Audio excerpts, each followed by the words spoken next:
How to connect Telegram wallet with DogSpot. Hello everyone, welcome to this video where I'm going to teach you how you can easily connect your Telegram wallet with DogSpot. For that, you just have to come to your Dogs application.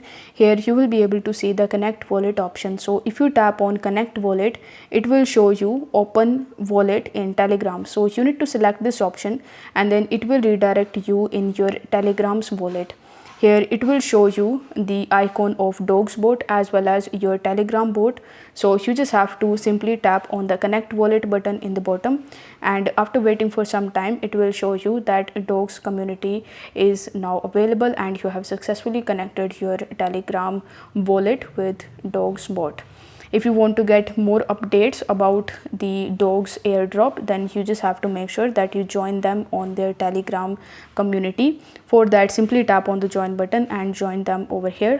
Whenever they release their Dogs airdrop, you are going to get it into your Telegram wallet. So make sure that you connect it successfully.